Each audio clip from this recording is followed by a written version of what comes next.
Mucho antes de que Londres y Nueva York adquirieran prominencia internacional, se descubrió una ruta comercial entre Hispanoamérica y China que marcó el comienzo de una nueva era, catalizando el intercambio económico y cultural, sentando las bases para la primera moneda global y para el surgimiento de la primera ciudad mundial.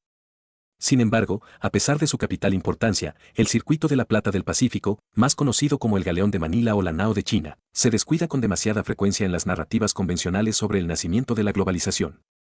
En un libro que, como bien sintetiza Elvira Roca Barea en su esclarecedor prólogo, nos explica no solo lo que significó en el pasado sino lo que a día de hoy sigue significando para comprender el presente e incluso el futuro de las relaciones entre Oriente y Occidente, y muy especialmente, la relación de China con Hispanoamérica. Peter Gordon y Juan José Morales restablecen definitivamente este fascinante papel en la historia y sus consecuencias directas sobre cómo entendemos el mundo en la actualidad. Prólogo. La Plata y el Pacífico. Desde que adquirí este libro en inglés me pareció evidente que tenía que ser editado en español.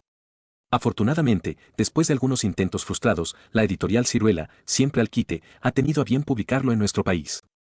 Se trata de un libro pequeño y, por ello, doblemente interesante, y no solo por lo que Gracián resumió con la frase lapidaria, lo bueno, sí breve. Hay otro factor muy a tener en cuenta o quizá dos. El primero es que La Plata y el Pacífico nos enseña un capítulo esencial de la historia universal, como es la primera etapa de la globalización económica a partir del eje del Pacífico que crea el Galeón de Manila o Nao de China, que es muy desconocido del gran público, así hable inglés, español o chino. Tenemos, por lo tanto, un periodo y unos hechos esenciales en la evolución del mundo que son ignorados por ese público de personas cultas que están interesadas en la historia del género humano y que no son especialistas o historiadores profesionales. Hace ya tiempo, aunque no mucho, que algunos de ellos sí saben de la importancia que tuvo la conexión entre el Imperio Habsburgo y el Imperio Ming a través del Pacífico. Una de las ventajas que tiene este texto, como en su lugar el lector podrá comprobar, es que explica las razones por las cuales ignora lo que el libro le cuenta. Es muy famosa la frase de Kipling según la cual Oriente es Oriente y Occidente, Occidente, y nunca llegarán a encontrarse. Sin embargo, se han encontrado y, lo que todavía desconcierta más, en las últimas décadas Occidente parece que va perdiendo el partido. Morales y Gordon ofrecen algunas claves para descubrir los motivos por los que esto sucede. Para ello hay que retroceder en el tiempo, porque el mundo en el que ahora vivimos es el resultado de una evolución que comenzó con el proceso de expansión de los reinos ibéricos a finales del siglo XV, y no en el siglo XIX. Como se verá, es mucho lo que este libro pequeño ofrece. Ellos fueron, España y Portugal, la vanguardia de Occidente en la globalización del mundo. Es un proceso complejo y apasionante que arranca cuando españoles y portugueses comienzan a buscar rutas alternativas a las tradicionales para acceder al producto estratégico del momento, el que da mayores beneficios, las especias. Porque este, y no otro, es el objetivo de Cristóbal Colón. Y contra lo que muchas personas creen este proyecto comercial no se detiene con la gigantesca aparición, enorme obstáculo, de América entre los continentes. Se sigue una década tras otra buscando el camino de Asia, ir a Oriente por Occidente, que es la única alternativa que España tiene si no quiere, y no quiere, colisionar con los portugueses abriéndose camino por las costas africanas y el Índico. Estrellándose una y otra vez contra las dificultades de la geografía, los españoles de aquel entonces terminarán siendo los primeros en dar la vuelta al mundo, lo cual es desde luego un hito en la historia de la humanidad, y de camino un negocio fabuloso. No se olvide que el viaje de Elcano, con un solo barco, no solo pagó todos los gastos de la expedición, que fueron enormes, sino que además dio a los accionistas pingüis beneficios. Porque Juan Sebastián Elcano estaba atento al negocio y la victoria venía cargada de especias, sobre todo clavo, hasta donde podía soportar.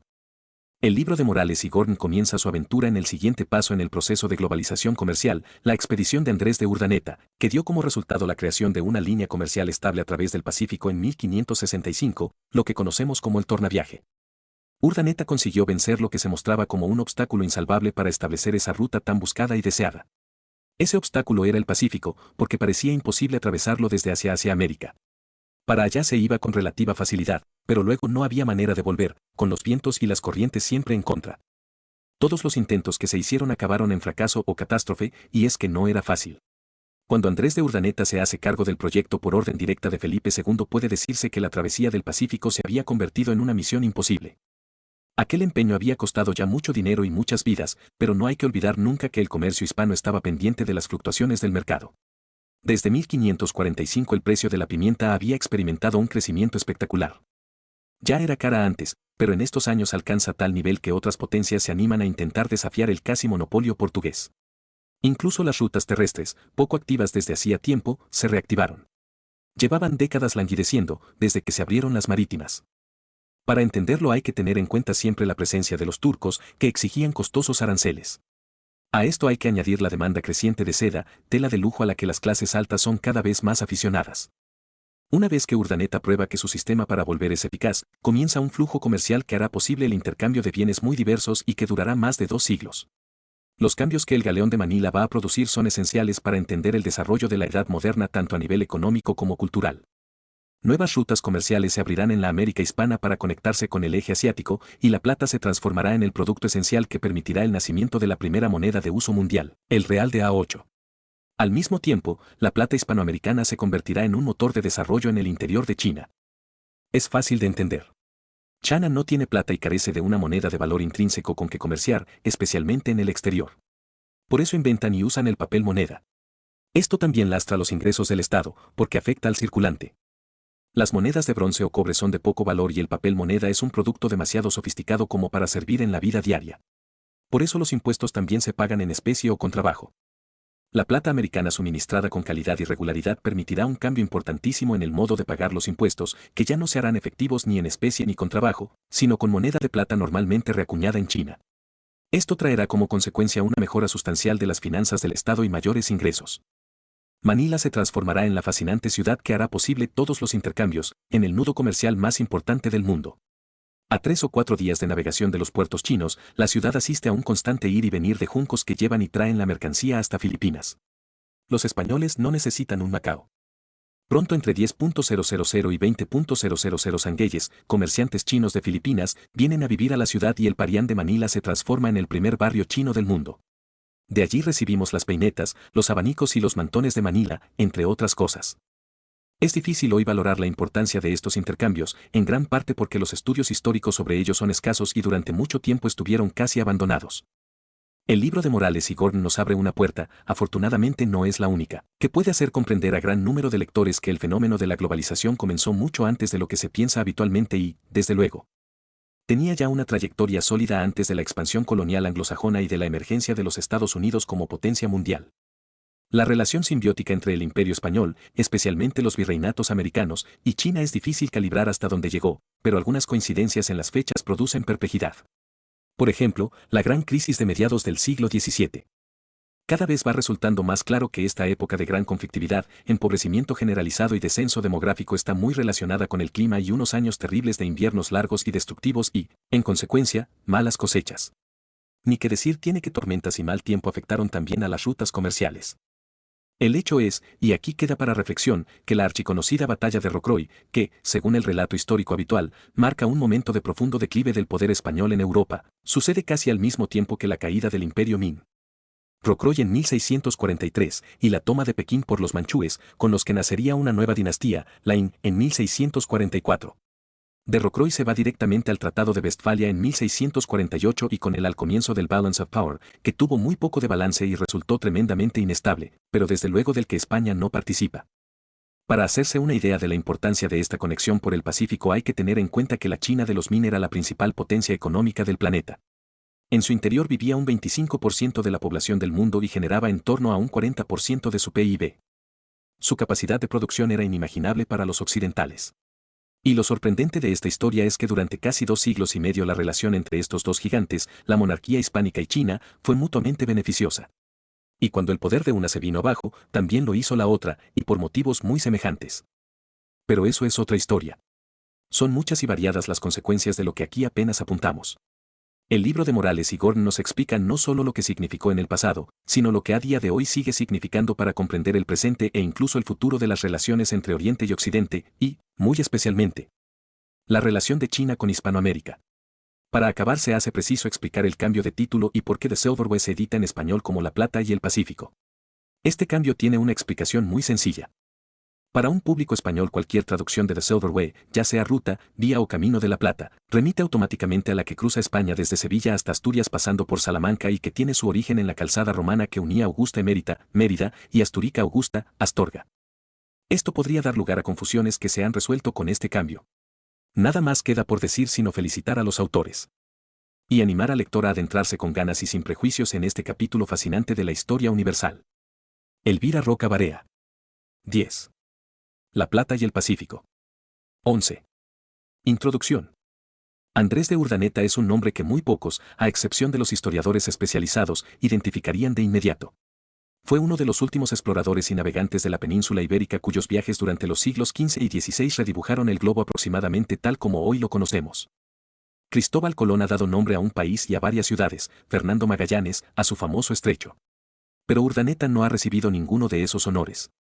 Tal vez sea porque Urdaneta no descubrió cómo llegar a ninguna parte, sino algo, aunque tan importante, mucho menos glamuroso, que era cómo volver. Hasta 1565, ningún barco había conseguido cruzar el Pacífico desde Asia a las Américas. Y sería Urdaneta, un superviviente de expediciones anteriores, el primero en encontrar los vientos y las corrientes adecuadas en las aguas inexploradas de aquel vasto océano. Su descubrimiento fue llamado el tornaviaje, el viaje de regreso. La importancia de aquel logro se comprendió muy bien en la época, el rey de España lo había convertido en el objetivo explícito del viaje, y la llegada de Urdaneta a México se celebró con fastos públicos. Una carta de la época afirma que, y los de México están muy ufanos con su descubrimiento, que tienen entendido que serán ellos el corazón del mundo. 1. Lo cierto es, como veremos, que no les faltaba razón. La ruta comercial que resultó del descubrimiento de Urdaneta, la de los galeones de Manila, proporcionó la plata de las Américas que acabaría siendo la base de la moneda china y transformando la economía global. Esa ruta de la plata marcó un periodo en el que el comercio entre China y la América española constituyó el eje de las rutas comerciales que abarcaban los 4 continentes. Y supuso la primera vez que el mundo entero estuvo conectado a través del comercio global y las redes financieras que forman la base de nuestro mundo moderno globalizado y que marcaron el comienzo de la economía global que ha seguido con nosotros hasta hoy. El descubrimiento de Urdaneta y su perdurable importancia parecen en gran medida olvidados, al menos para el mundo anglófono, en los estantes más polvorientos de los archivos históricos. Pero el mundo estrechamente 12. Conectado y globalizado que conocemos hoy tiene su origen no tanto en la revolución industrial como en esta época más temprana. El papel fundamental de la América española y de China en estos 250 años previos de integración global quedó oscurecido y reemplazado al imponerse la narrativa del dominio angloamericano en todos los ámbitos, desde la economía y la tecnología al poder militar. China es una pieza cada vez más difícil de encajar. Pero resulta mucho más fácil acomodarla si hacemos retroceder el comienzo de la globalización hasta 2 siglos antes de que Nueva York y Londres se convirtiesen en capitales financieras, cuando los Estados Unidos ni siquiera existían. 13. Una carrera espacial renacentista. La historia la escriben los vencedores. George Orwell, As a Place 4 de febrero de 1944, 2. Durante un periodo de 12 años que comenzó en 1957 con el lanzamiento del Sputnik, los Estados Unidos y la Unión Soviética se enzarzaron en una competición de prestigio y de nuevas expansiones cuyo potencial militar y comercial era aún mera especulación. Los Estados Unidos ganaron esa carrera espacial y lograron llevar a sus hombres a la Luna en 1969. El Sputnik fue una llamada de atención, pero el dominio americano del espacio implicó que John Glenn, Neil Armstrong y Sally Ride se convirtieran en nombres familiares para todo el mundo, no solo dentro de los Estados Unidos. Mientras que, tal vez con la excepción de Yuri Gagarin, cosmonautas como Alexei Leonov son conocidos solo entre los rusos y los especialistas. A finales del siglo XV, los gobernantes españoles y portugueses llevaban años luchando entre sí. Del mismo modo que los Estados Unidos y la Unión Soviética se unieron contra Alemania en la Segunda Guerra Mundial, aquellos dos competidores estratégicos habían tenido un enemigo común, en su caso, los musulmanes que habían dominado gran parte de la península ibérica desde el siglo VIII. Pero la competición estratégica entre España y Portugal se intensificó una vez que la amenaza musulmana hubo cedido y España quedó unificada bajo una sola corona. Portugal, por entonces, llevaba varias décadas explorando la costa de África, algo que no habría tenido demasiada trascendencia si África, como algunos creían, se prolongara infinitamente hacia el sur. Pero el momento Sputnik de España llegó cuando en 1488 el explorador portugués Bartolomé Díaz logró rodear el Cabo de Buena Esperanza en el extremo sur de África y que el suyo fuese el primer barco europeo en penetrar en el Océano Índico, abriendo de ese modo una ruta para las sedas y especias de Oriente. 14. Las especias asiáticas, en particular, la pimienta, pero también el clavo y la nuez moscada entre otras, llevaban milenios siendo objeto del comercio internacional. Valían, literalmente, su peso en oro, pues no había mercancía que pudiese alcanzar mayor valor ocupando un espacio tan pequeño. Un grano de pimienta podía usarse como moneda. Las rutas de las especias entre Asia y Europa habían estado durante mucho tiempo bajo control musulmán.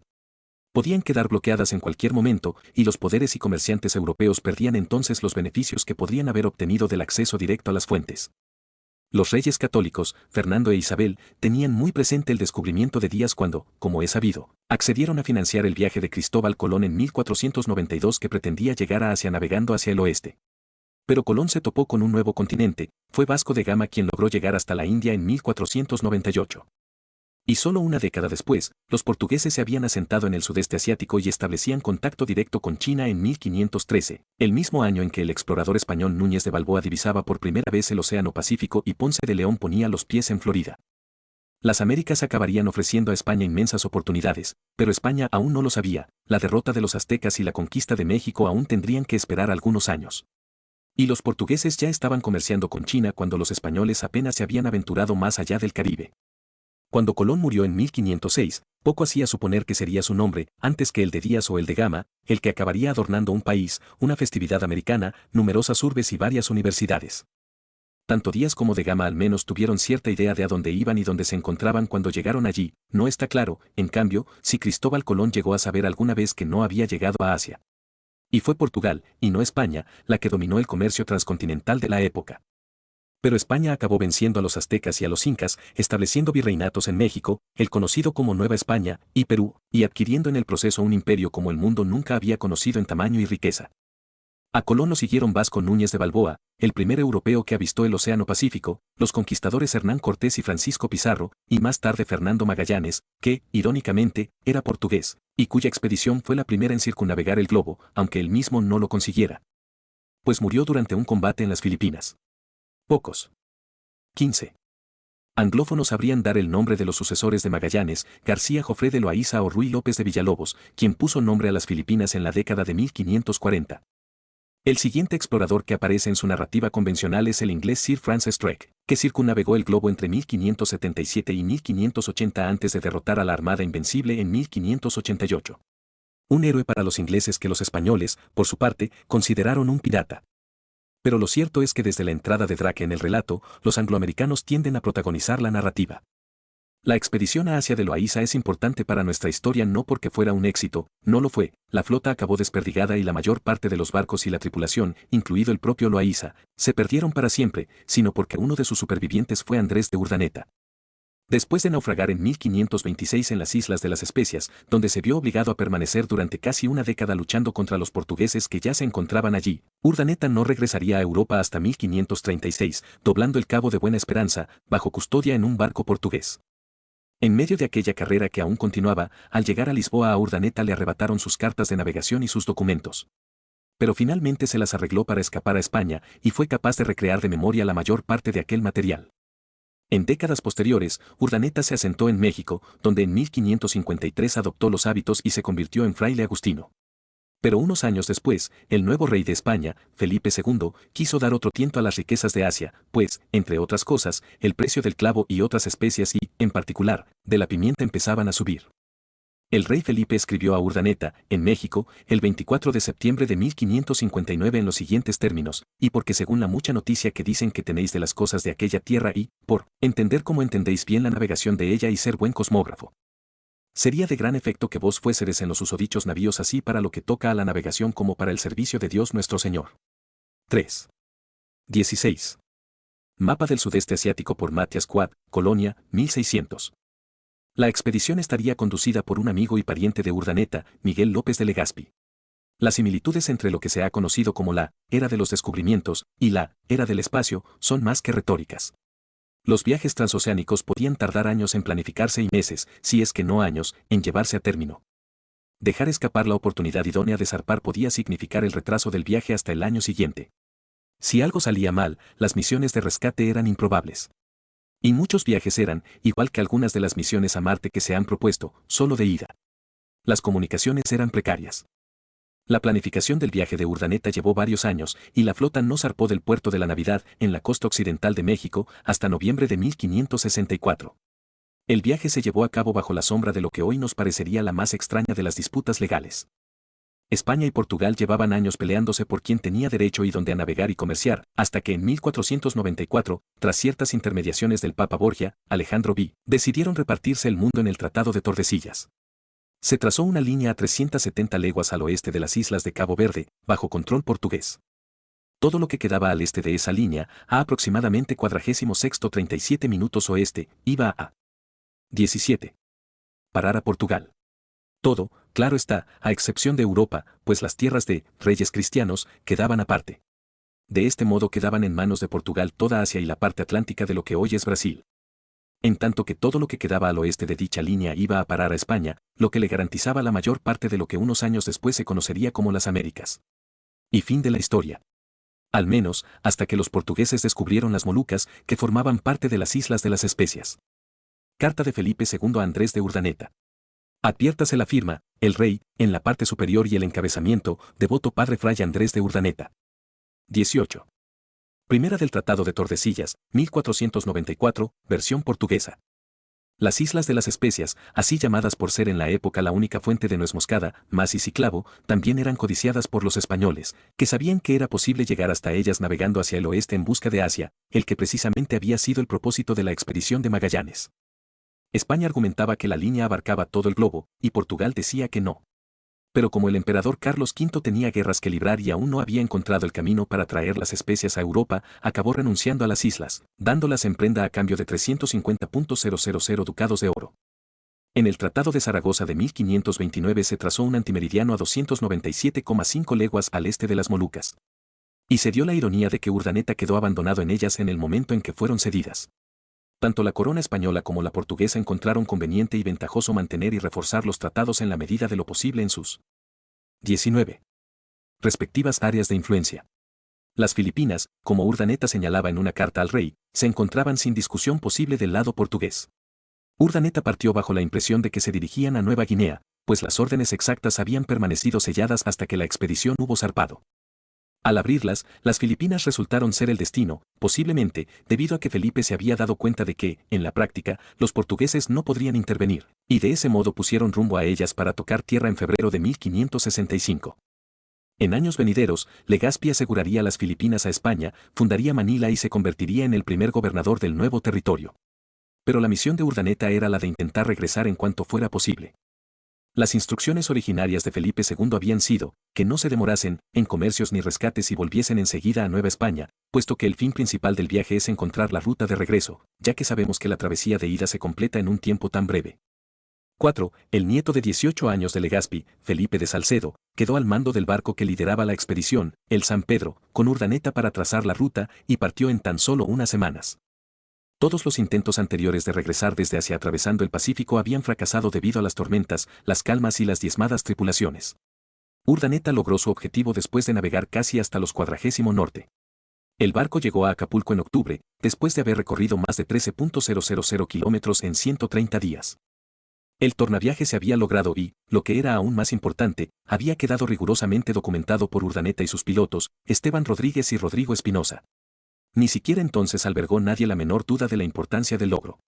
De hecho, en su tornaviaje a Nueva España, Urdaneta había sido adelantado por otro barco, capitaneado por Alonso de Arellano, que había llegado 2 meses antes.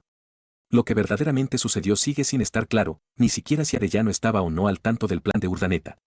Por alguna razón, y en circunstancias sospechosas, Arellano había abandonado la flota de Urdaneta solo 10 días después de que ésta zarpara de México, cuando solo habían pasado 5 desde que el verdadero destino se hubiera revelado, estando ya en el mar. Cuando regresó, reclamó para sí el mérito de haber descubierto el tornaviaje. Pero mientras sus reivindicaciones estaban siendo objeto de consideración por parte de las autoridades en Nueva España, Urdaneta llegó con las cartas de navegación y su documentación exhaustiva. 20. Que finalmente le aseguraron tanto el reconocimiento de sus contemporáneos como el de los historiadores posteriores. Por primera vez, los barcos europeos pudieron navegar por el Pacífico de manera fiable en ambas direcciones. Aunque, por supuesto, los polinesios ya habían recorrido gran parte del Pacífico durante siglos. En nuestra era de los barcos a motor, por no hablar de la aviación, resulta difícil imaginar lo que podía ser un viaje a merced de los vientos y mareas. Pero, hasta la llegada del vapor, resultaba imposible navegar si el viento y el mar no cooperaban en una dirección y en una determinada época del año. La ruta de Urdaneta, como pronto se la conoció, enseguida se convirtió en la base del despliegue de los navíos mercantes denominados galeones de Manila, el galeón de Manila, que harían la ruta Acapulco-Manila durante 250 años. El hecho de que otra de sus designaciones fuera la de la nao de China no puede resultar más elocuente sobre su verdadero propósito. Ni Urdaneta ni Legazpi vivieron mucho tiempo tras sus respectivas hazañas. Urdaneta murió en 1568 en México y Legazpi en 1572, solo un año después de la fundación de Manila. Legazpi dejó tras de sí una nueva colonia, pero una colonia que a su vez se hallaba subordinada a otra, la de Nueva España, con base en México. Los asuntos del territorio del sudeste asiático se dirimían desde Ciudad de México, las Filipinas se veían y trataban como la región más occidental de las Américas. La única verdadera justificación de la colonia era la de actuar como centro del comercio de Asia y, especialmente, de China. Legazpi informaba a España sobre la centralidad de las Filipinas, anunciando que se encontraban a las puertas de los más afortunados y remotos países del mundo, que se hallaban a 300 leguas de China, Borneo, Java, Sumatra, Molucas, Malaca, Patán, Siam, las Lequios, Okinawa, Japón y otras prósperas y grandes naciones. 5. Ni a Legazpi ni a Urdaneta se les recuerda apenas al margen de la historia específica y especializada. Legazpi, el antiguo gobernador, da nombre a una ciudad, la capital de la provincia de Albay, que se encuentra al pie del volcán Mayón y ostenta el sobrenombre de Ciudad de la Diversión y la Aventura. La ciudad de Urdaneta, en Pangasinán, en la actualidad una población de 120.000 habitantes, solo data de mediados del siglo XIX, pero cuenta con un gran monumento moderno dedicado a él delante de su ayuntamiento. 21. ¿Y qué fue del otro contrincante en esta carrera espacial renacentista? Los portugueses nunca habían mostrado gran interés en las islas Filipinas en la medida en que éstas no parecían ofrecer nada de valor. Legazpi escribió en una carta de 1569 que, si su majestad no pretende más de estas islas Filipinas, se debe hacer poco caso de ellas, porque al presente, la única mercancía provechosa que puede sacarse de ella es la canela. 6. Aún así, los portugueses no se sentían cómodos con la presencia de los españoles allí, y causaban todas las molestias e interferencias que podían. Manila se quejaba en 1573 de que, el año pasado llegaron barcos chinos a esta ciudad para comerciar y nos dijeron que los portugueses les habían aconsejado no hacer tratos con nosotros porque éramos unos ladrones que habíamos venido a robar y a cometer tropelías, cosa de la que esta gente se maravillaba no poco. 7. Pero las coronas de España y Portugal quedaron unidas en 1580 y para cuando Portugal recuperó su independencia en 1640, los portugueses ya habían sido reemplazados en buena medida por los holandeses en el este asiático. España emergió, al menos por un tiempo, como el imperio en el que nunca se pone el sol, un imperio que quedó unido en gran parte gracias a las primeras líneas transoceánicas del mundo. 22.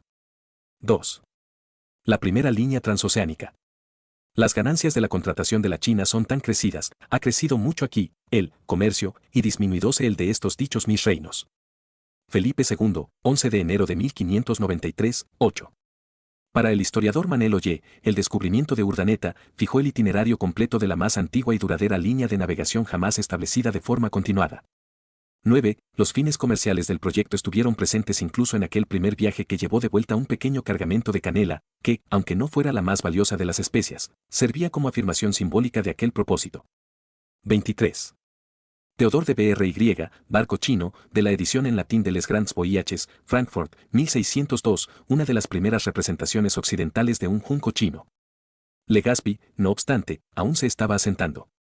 Después de algunos años en Cebú, se había trasladado al norte hasta Manila en busca de mejor ubicación y puerto. Ya en 1569, Legazpi auguraba que allí ganarían el comercio con China, de donde vienen sedas, benjuí, almizcle y otras mercancías. 10. No sería hasta 1573 cuando los primeros galeones salieron de Manila con productos chinos, entre los que destacaba un gran cargamento de seda. El comercio no tardó en despegar, el venerable historiador filipino Benito Legarda Jr. contabilizó hasta 3 juncos chinos que habían visitado Manila en 1572, 6 en 1574, y por lo menos una docena en 1575. A la altura de 1580, entre 40 y 50 juncos llegaban al año, si no exclusivamente, al menos en su mayor parte procedentes de la provincia meridional de Fujian. Manila se consolidó así como emporio privilegiado con una ubicación perfecta para recoger la seda de China y de Japón, los productos de las islas de las especias del sur e incluso el algodón indio y el marfil del sudeste. 24. Asiático, cuyos cargamentos cruzaban el Pacífico para satisfacer lo que parecía una demanda ilimitada e insaciable. 11. Antonio de Morga describía así en 1609 la riqueza y variedad de las mercancías chinas. Las mercancías que suelen traer y vender a los españoles consisten en seda cruda, una seda de calidad sin torcer blanca y de otros colores, numerosos terciopelos, algunos lisos y otros bordados con toda clase de figuras, colores y formas, damascos, satenes y otros tejidos variados. Traen también almizcle, benjuí y marfil, muchos ornamentos de cama, cortinajes, colchas y tapices de terciopelo recamado, manteles, cojines y alfombras, también algunas perlas y rubíes, zafiros, cristal de roca, grandes cantidades de hilo de toda especie, agujas y baratijas. Cajitas y recados de escritura decorados con toda clase de figuras y dibujos, incluso jaulas de pájaros que hablaban o cantaban y que habían aprendido a hacer innumerables trucos. Los chinos proporcionan otras infinitas bagatelas de bajo precio y escaso valor que son muy apreciadas entre los españoles, además de muchas y variadas piezas de vajilla, y también cuentas y piedras preciosas, pimienta y otras especias, y rarezas que, si me pusiese a enumerar una a una, ni tendrían fin ni se podría hallar suficiente papel para ellas. 12. 25.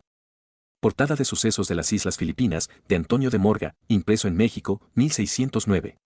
Las anécdotas relacionadas con el comercio chino de la época nos resultan hoy familiares. El obispo Domingo de Salazar escribió al rey Felipe en 1590.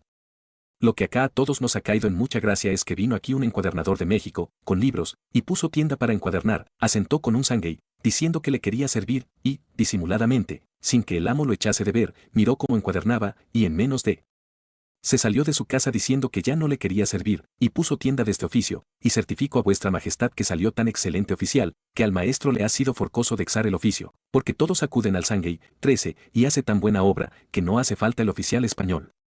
14. Pero el instinto chino para los negocios a veces engañaba a los mercaderes visitantes. El sacerdote jesuita Diego de Bobadilla escribía en 1640 sobre la avidez de ganancias de los mercaderes chinos. 26. Si con una mercancía les ha ido bien un año, al siguiente traen cantidades enormes de ella. Un español, que a causa de cierto mal había perdido la nariz, encargó a un chino una de madera para esconder su deformidad. El artesano le fabricó una nariz tan buena que el español, encantado, se la pagó generosamente con 20 escudos. Y el chino, atraído por la facilidad con que había obtenido aquellos beneficios, cargó todo un barco de narices de madera con el que al año siguiente regresó a Manila. Su desengaño fue grande al darse cuenta de que, para vender aquella mercancía, tendría que cortarle la nariz a todos los españoles del lugar. 15. El galeón de Manila se vería hoy como una compañía naviera. Los viajes se planificaban regularmente con barcos construidos ex profeso. Con propósitos comerciales y reguladores, el número de viajes pronto quedó restringido a uno al año, los barcos aumentaron de tamaño hasta convertirse en los de mayores dimensiones jamás construidos, llegando a alcanzar algunos las 2.000 toneladas cuando la mayoría de los grandes barcos de entonces tenían solo la cuarta parte de ese tamaño. Fueron los supercontenedores de su tiempo. Como precursora de los astilleros de Asia, que hoy son líderes en el mundo, toda una industria naval, que producía barcos diseñados localmente y construidos con materiales locales por mano de obra en su mayor parte local, emergió en Cavite, a las afueras de Manila, para proveer a la línea. Los filipinos ya contaban con una sólida tradición indígena de construcción naval con mano de obra esencialmente local reforzada por artesanos chinos inmigrantes.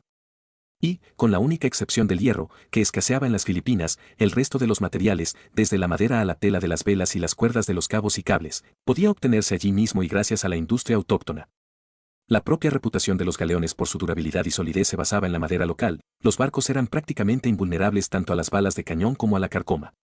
16. En 1587, la carga de un galeón podía alcanzar un valor de 2 millones de pesos. Pero esa gigantesca expansión del comercio no estuvo exenta de problemas, varios de los cuales nos resultan hoy bastante actuales. Uno de ellos fue la inmensa inmigración china. Hacia 1586, había 10.000 chinos en Manila y, pese a los intentos de control ejercidos mediante deportaciones, su número siguió acrecentándose. Se estima que hasta alcanzar los 30.000 en 1602. 17. El beneficio mutuo que ello conllevaba no impedía que las tensiones condujeran a veces a la violencia. Al principio el comercio no estuvo sujeto a impuestos ni a regulaciones, durante un periodo que se correspondió con el de su rápido crecimiento inicial. Pero no tardó en haber clamorosas protestas, sobre todo por parte de 27. Los comerciantes españoles, que salían perdiendo en la competencia, aunque también de los manileños, que se veían superados por los comerciantes mexicanos que negociaban directamente. En 1593, las autoridades españolas limitaron a 2 el número de viajes anuales a través de la ruta Acapulco-Manila, y poco después lo redujeron a un único barco en cada dirección. El volumen del comercio también quedó nominalmente restringido a unos centenares de pesos, si bien es cierto que esa suma casi siempre se excedió en varias veces esa cantidad. A los comerciantes americanos de Nueva España se les prohibió tratar con otros comerciantes que no fueran los asentados en Manila. Una segunda ruta de Manila a Perú, el otro gran virreinato español, quedó suprimida tras solo algunos viajes porque las mercancías que llegaban competían con los productos de fabricación española, en especial con la seda de Andalucía, que llegaba desde la otra dirección. Y hubo numerosos intentos de prohibir incluso el comercio interior americano con productos importados de Asia. Ni que decir tiene que dichas restricciones nunca pudieron imponerse por completo ni con gran fortuna. Tan pronto como los espontáneos comienzos de la línea se vieron asediados por las regulaciones mercantiles y el control del Estado, las limitaciones empezaron a incumplirse sistemáticamente mediante documentaciones falsas, operaciones bajo cuerda y contrabando descarado, prácticas casi desconocidas en siglos posteriores, como es de todo sabido. Resulta difícil, por tanto, obtener las estadísticas reales de la actividad comercial. Pero la primera de aquellas restricciones fue la limitación física a un único barco cada año. Hacia comienzos de la década de 1600, en cada nave zarpaban alrededor de 400 personas, de las cuales aproximadamente 250 eran oficiales, entre los que se contaba un tesorero responsable de los cofres de moneda que salían de Nueva España. Las tripulaciones incluían marineros, artilleros y soldados y eran multiétnicas, solo unos pocos marinos eran españoles, mientras que la tripulación de menor rango estaba formada en su mayor parte por filipinos y otros asiáticos de distinto origen. El viaje nunca era cómodo y siempre estaba lleno de peligros, los barcos podían acabar y acababan, de hecho, yéndose a pique muchas veces. De los 400 viajes a lo largo de los 250 años de existencia del galeón de Manila, 59 acabaron en naufragio. 18. El viaje hacia el oeste desde Acapulco hasta Manila era relativamente directo, solo llevaba 45 días y los vientos resultaban favorables, y muy rara vez se prolongaba durante más de 2 meses. En cambio, el viaje de regreso. 28. Hacia el este podía llevar hasta 6, con las consiguientes deficiencias en las provisiones y la higiene que ello suponía. Incluso cuando el barco llegaba a su destino, no era raro que lo hiciera con menos personas de las que habían emprendido la travesía, el viaje era largo, las provisiones escasas y el escorbuto y otras enfermedades, frecuentes. Giovanni Francesco Gemelli Careri, un aventurero y viajero italiano que realizó la travesía, la describió así en su libro Giro del Mundo de 1699, que a principios de la década de 1700 ya se había traducido al inglés. Hay hambre, sed, frío, continua alerta y todo tipo de incomodidades, además de las terribles sacudidas de un lado y de otro causadas por el golpear furioso de las olas. El galeón jamás se libra de un picor rabioso universal que viene a unirse a todas nuestras otras miserias. El barco va lleno de unos parásitos que los españoles llaman gorgojos y proliferan en la comida almacenada con tal rapidez que en breve no solo corren por los camarotes, las camas y hasta los platos donde comen los hombres, sino que inadvertidamente se adhieren al cuerpo. Hay parásitos de todos los colores que chupan la sangre. Abundan las moscas, que caen a los platos de caldo, donde también nadan diversos tipos de gusanos. 19. Probablemente fuera mucho peor para los marineros, que podían ser expulsados de sus alojamientos por pasajeros bien relacionados. Aunque, al parecer, existían ciertas compensaciones, después de quejarse de la difícil digestión de la cecina de búfalo y de las larvas que nadaban en el caldo, Careri anota que, en todo el viaje no faltaron dulces en la mesa ni chocolate 2 veces al día, de lo que marineros y grumetes participaban igual que los más pudientes. La enfermedad acechaba en el barco debido a la exposición, a las lluvias, al frío y las demás inclemencias de la estación, pero a pesar de los terribles padecimientos de aquel viaje prodigioso, el deseo de ganancias prevalecía para muchos, que se aventuraban a él en 4, 6 o hasta 10 ocasiones. Y los mismos marineros, aunque renegaban del viaje cuando se hallaban en el mar, tan pronto como llegaban a Acapulco y recibían los 275 reales de A8 que el rey les concedía para regresar, se olvidaban de los pasados sufrimientos igual que las mujeres después de dar a luz. 20.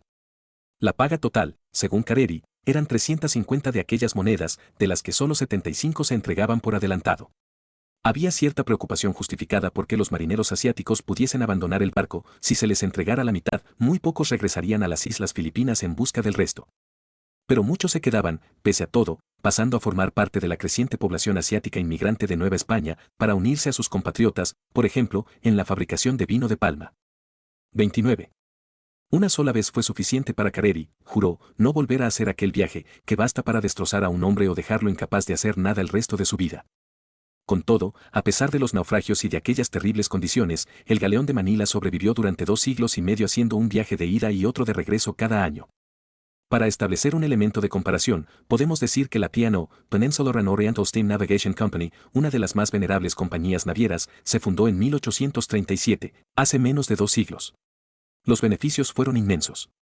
Careri calculaba que los comerciantes podían llevarse entre el 150 y el 200% de ganancia, de manera que un solo cargamento podía solucionar una vida entera. Es una gran satisfacción volver al hogar en menos de un año con 17 o 18 mil reales de A8 en ganancias netas además de la aventura vivida, una suma que puede garantizar que un hombre pase con holgura el resto de sus días, escribió. Los oficiales más antiguos del barco, según le habían dicho, podían llegar a ganar miles e incluso decenas de miles de dólares. Aquellas ganancias hicieron que el galeón de Manila continuase navegando, pero su verdadera importancia para nuestra historia es que el comercio se hizo entonces por primera vez verdaderamente global. 30.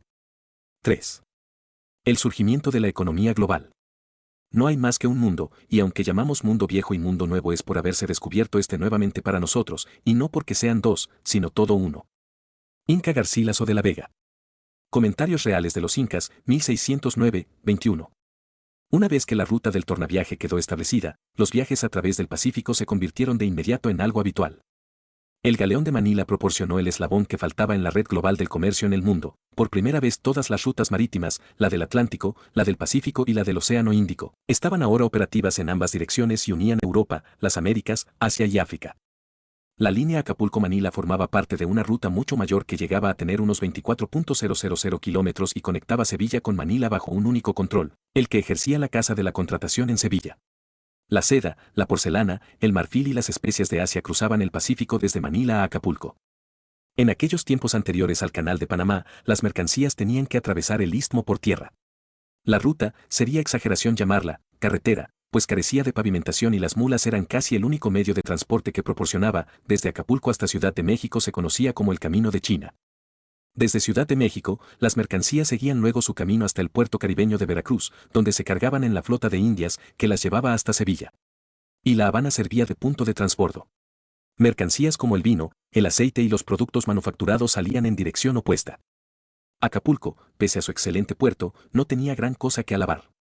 En cuanto a la ciudad de Acapulco, creo que parece más una pobre aldea de pescadores que el gran mercado del Mar del Sur o el puerto para viajar a China. Tan miserables y ruinosas son sus casas hechas de madera, barro y paja, escribió el trotamundos Gemelli Careri. 22. 31. Con motivo de la llegada del galeón de Manila a Acapulco se celebraba una enorme feria anual durante la cual la población se veía aumentada por miles. Careri observaba. La mayor parte de los oficiales y comerciantes que venían a bordo de los barcos de Perú desembarcaban con 2 millones de reales de A8 para gastar en productos de China. De manera que, Acapulco pasaba de ser una aldea rústica a convertirse en una ciudad populosa, a la que se añadía una gran afluencia de comerciantes de México bien provistos de reales de A8 y de productos tanto locales como procedentes de Europa. 23. Alexander von Humboldt, en su ensayo político sobre el reino de la Nueva España, escribió que, al visitarla en 1803, seguía siendo la feria comercial más célebre del mundo. 24. Aquapulque, Acapulco, de Nicolaes van Gelkerken, grabado, en East and West Indian Mirror 1619. Son tan baratas estas mercancías que no pueden proveerse desde España otras iguales. Juan Grau y Montfalcón, 1637, 25. 32. A diferencia de lo que había sucedido en siglos anteriores, tal vez desde los tiempos del Imperio Romano, el comercio internacional ahora afectaba al consumo de las gentes hasta cierto punto sencillas. Los artículos textiles constituían el grueso de las mercancías importadas de México. Y no solo se trataba de seda y de tejido, sino también de prendas elaboradas, sábanas y colchas. Eran los productos de consumo masivo de la época que los habitantes de las ciudades esperaban y que eran codiciados en las poblaciones rurales. Parecía que todo el mundo, desde los pueblos indígenas, ahora obligados por las convenciones españolas a vestir ropas, hasta los sofisticados habitantes de las ciudades, luciera prendas hechas de seda y algodones de Asia. Los productos de consumo asiáticos y, sobre todo, chinos que una vez fueron artículos de lujo se convirtieron en necesidades. En cuestión de un siglo, los comerciantes manileños del galeón ofrecían toda una variedad de algodones de la costa de Coromandel de la India que incluían el percal, la chita, el cambayo y el guingán. Manila ya no era solo un emporio subsidiario de China. El comercio de la porcelana ofrece particulares ejemplos de la naturaleza cada vez más global de aquellas transacciones. Los artesanos. 33. Fabricación de la seda en China, de Jean-Baptiste Duhalde, Description géographique de l'Empire de la Chine, volumen 2, página 217, 26. Chinos desarrollaron nuevos productos para el mercado americano entre los que el consumo de chocolate proporcionó un curioso modelo. Siguiendo la práctica indígena local, el chocolate se bebía en cáscaras de coco o en unas calabazas conocidas como jícaras que después, durante la época colonial, se mantenían en pie por medio de unas bandejas de plata con abrazadera en el centro llamadas mancerinas. Tanto las jícaras como las mancerinas pronto. 34. Fueron reinventadas en porcelana para el mercado americano y europeo por los artesanos chinos de Jingdesen, donde la producción de porcelana fue adquiriendo características cada vez más industriales a medida que las fábricas crecían en tamaño y complejidad. 28. La principal industria doméstica de cerámica de México, en Puebla, imitaba entre tanto por su parte el estilo chino azul y blanco y sus distintas formas características, como las calabazas dobles y las vasijas de hombros anchos. 28. Y los trozos de porcelana conocidos como chinitas también solían usarse como monedas de pequeño valor. La economía de Nueva España se hizo dependiente del comercio asiático. En 1637, Juan Grau y Montfalcón, procurador general de Manila, escribió al rey Felipe IV que el comercio de las Filipinas es tan necesario hoy en Nueva España que a ésta le resulta casi tan difícil como a las islas sobrevivir sin él. 29. El comercio era lo que sostenía la industria local. Grau y Montfalcón observaba que la seda cruda importada proporcionaba materia prima para 14.000 tejedores mexicanos, mientras que los algodones importados de Asia eran tan baratos, que si las hallan de la China las gastan y si no se pasan sin ellos. 30. Para rechazar lo que hoy llamaríamos proteccionismo, argumentaba que los baratos tejidos asiáticos incluso eran necesarios para las siempre esenciales operaciones mineras.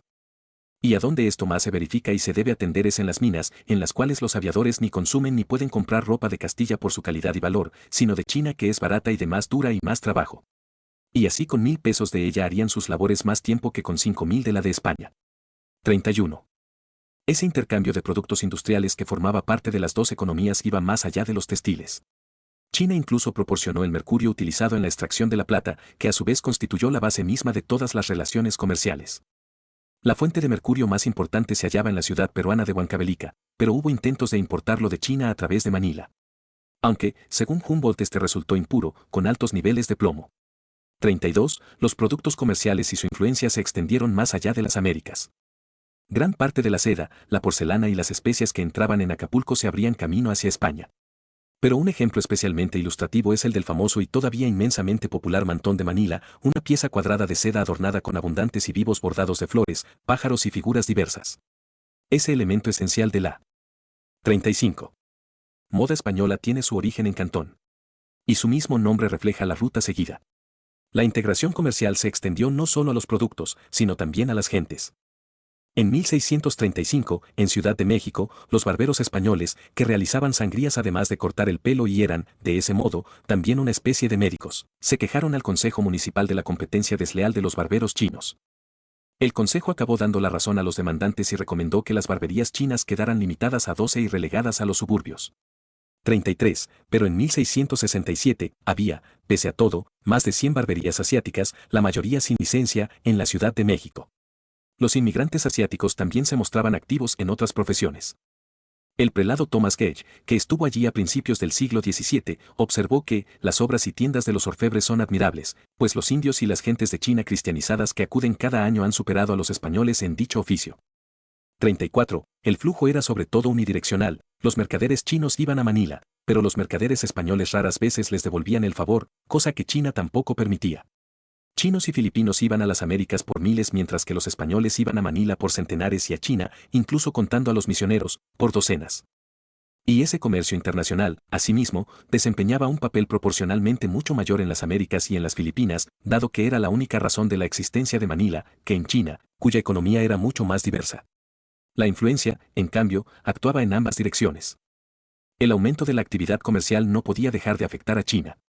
La demanda de productos no solo impulsó la manufactura china, sino también, y en particular, el sector orientado a la exportación, llamado a mantenerse en China durante los siguientes siglos.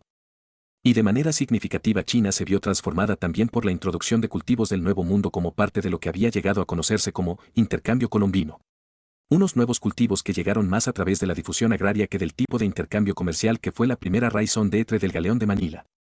El dinero estaría en los cultivos asiáticos como las especias y el té, pero el maíz, la batata y los cacahuetes, que podían cultivarse en tierras que antes solo habían sido arables de forma marginal, fueron los que hicieron posible el enorme crecimiento de la población china en el siglo XVIII.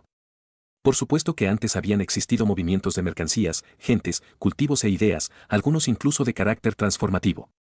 Pero 36. Nunca hasta entonces estos habían abarcado todos los continentes y a tan gran escala.